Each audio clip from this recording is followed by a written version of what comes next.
What is branding?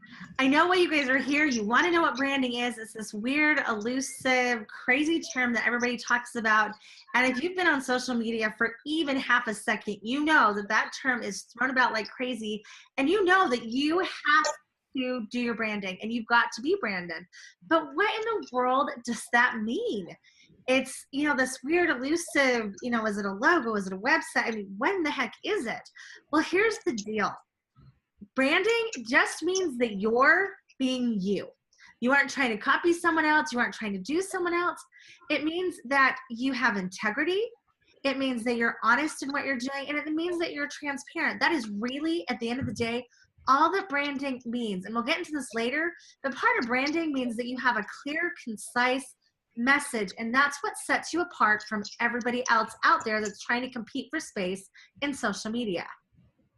Now, I bet when you first heard the word branding and when Sarah first started talking about it, you thought of a slogan or some image came to mind, kind of like Nike or Coke or even Flo from the insurance company. And I know branding is super powerful because my son and I were playing this game the other day where they would flash an image and then you would identify what brand it was. And I was pretty shocked how well I did on that. So that's typically what branding is. But in our situation, when we're creating a business, when we are getting a business going, our branding is who we are, like Sarah said. But now that I said that, I bet you're focusing on certain logos, websites, business cards, right? Your ideas are just flowing about what t-shirts am I going to design, what hats are we going to have, what fancy letterhead are we going to provide. But guess what? All of those are a waste of time. So stop thinking on that track. Now, I realize that some of you guys are like realtors and you leave those business cards when you go show a house, or you might be in a profession where you do sometimes have to leave a business card and that's just expected that you have a business card. But I want to caution you because Rebecca and I would say if you do not need business cards for something like that, I would not get them.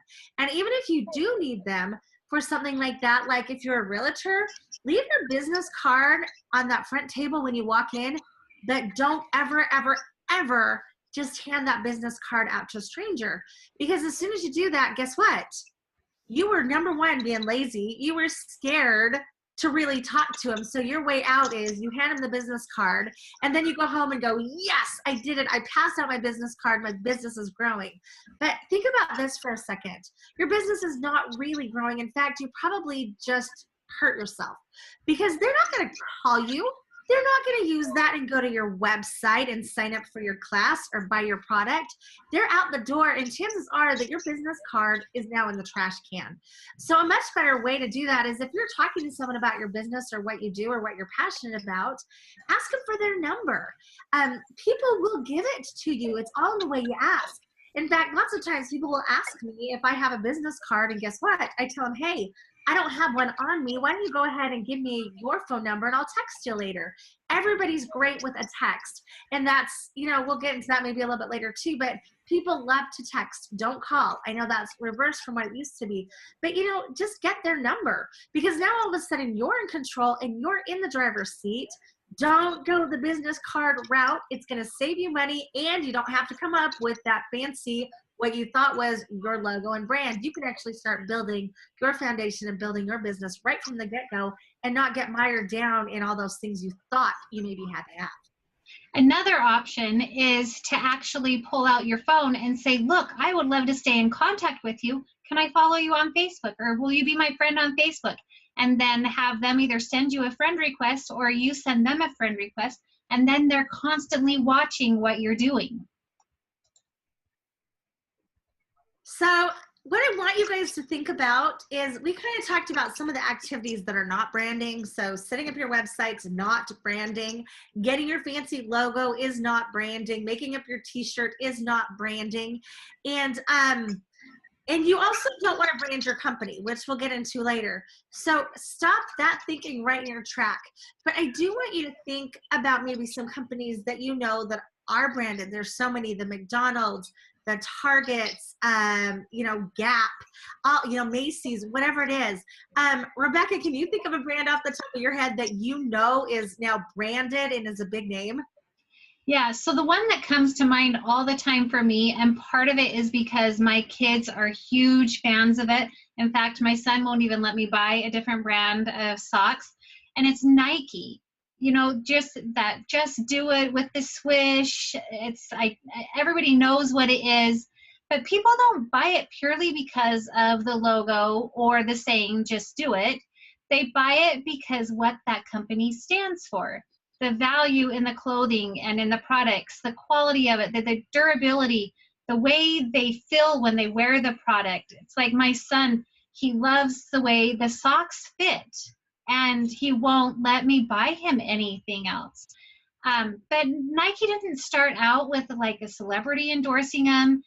It came from customers depending on them, and them in turn referring it to their friends. So they built this powerhouse based on their reputation. And why did it spread? It's because Nike figured out how to solve somebody's problem and connect with them emotionally to where they couldn't live without it. It's like my son, I mean, it's like an emotional breakdown if his Nike socks aren't clean. And so Nike has done a very good job at branding themselves. Yes, they have. In fact, we'll wear that brand. We love that brand, and we pay more for that brand for loving that brand. And you're right, it's something that, you know, they had that nobody else had. And there's other providers that do provide similar products, but you'll go to buy Nike because you know what Nike stands for. I was thinking, you know, one that comes to my mind is Walmart. I know a lot of people say that they don't shop there. A lot of people are like, we would never support Walmart. But I know for a fact my Walmart always has every single parking spot is full. What did Walmart set out to do? Walmart has lots of stuff that you can get everywhere, but that's part of Walmart's appeal. Was when you walk into Walmart, you know what you're going to get. You know their selection. You know that you can pick up almost anything there. You know, that's what you expect, and you know what you're going to get there every single time. It's always going to be the same. The stores are always laid out similar. The employees wear, you know, the same little blue jacket. You know, and you just know what you're going to expect. And that's what your brand is too. When people come to you, what can they expect? What value are you going to offer them? What are you going to do for them? And so that's something that Rebecca and I want you guys to think about, because your brand must stop people in their tracks. If you spend even half a second on social media, you know that everybody's competing for space on there, but everybody looks the same. Nobody's standing out. You've got to do something that's different. You've got to make somebody stop thinking the way they're thinking and focus on what you're doing. You're, you know, so they're headed one direction and you're going, whoa, hang on. No, you were going that way, but now look over here. You got to see what I have.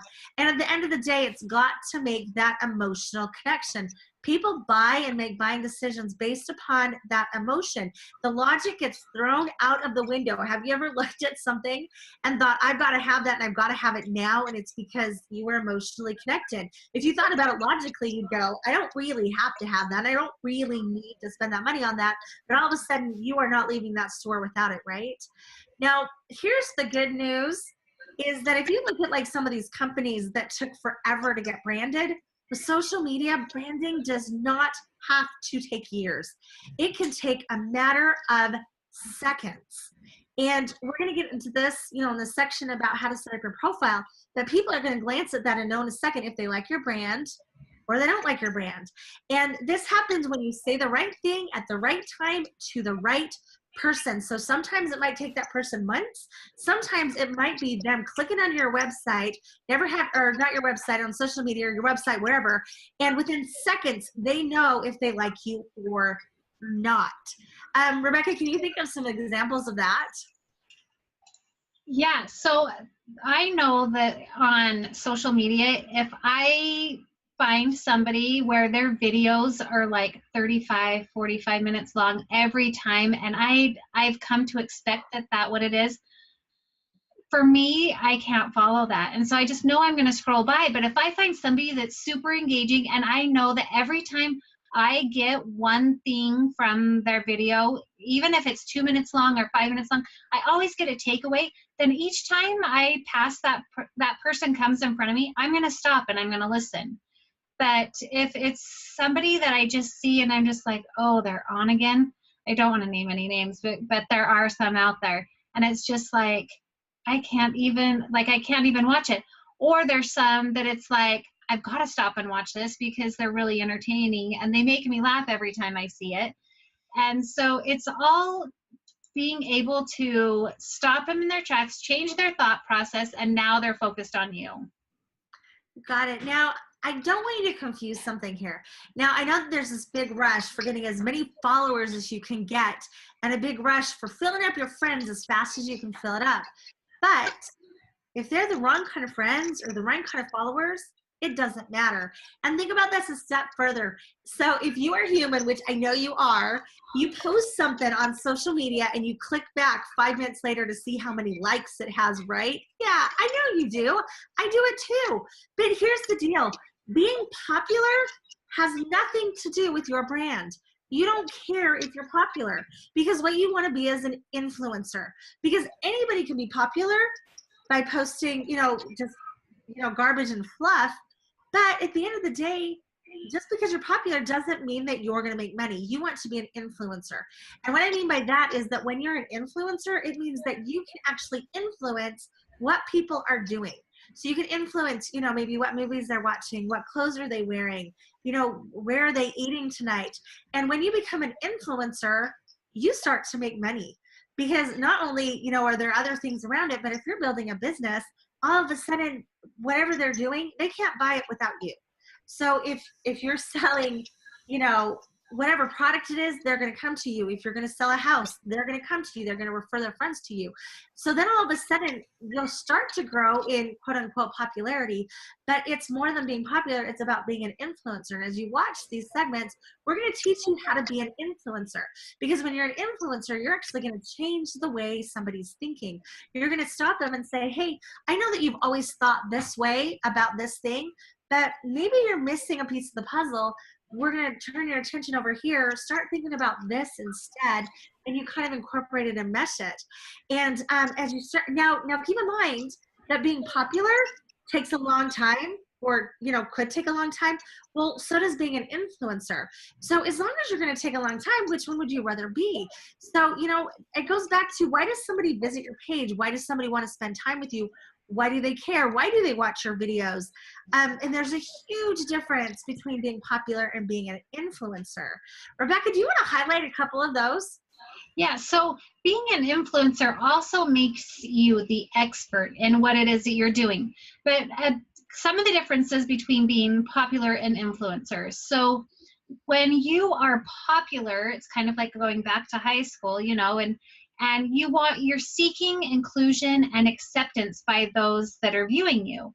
And you place a lot of value on that. Where when you're an influencer, you actually seek to be a compelling force to change people's behaviors. So like we said, you want to be able to stop them in their tracks. You want to be able to change the direction that they're heading and have them follow you. Being popular, you have like this unconscious thought process where you need to be liked. You become valuable because people like you. Where when you're an influencer, you seek to be respected rather than liked. You may not always tell people what they want to hear, and you may not be seen as, Mr. Nice Guy or whatnot, but they will respect you because what you offer them provides them value and puts you as an expert to where they will listen to you and follow you. When you're popular, things become a habit. It's like posting the motivational quotes every day, because that gains popularity. People like to see that, where, motivational quotes are good, but it just becomes a habit and they expect to see the same thing over and over, and you're not doing as much to be able to help them and assist them reach their goals. So when you're an influencer, you're always posting with intention. You want to provide value to them. You want to make sure that you're giving them something that they can use that's going to benefit them, because in the long run, it's all about them. It's not about you. It's what you can do for them. Being popular, you become popular because you have a large audience. When you're an influencer, you actually cultivate the skills of those that you're influencing to where they can move on and they can utilize those skills to benefit them. Being popular is an outside thing. You don't have any control over it. People come to you if they like you or want to be connected with you. Where being an influencer, you have to do that from inside you. You have to create things in your mind that to where you can offer them to somebody else.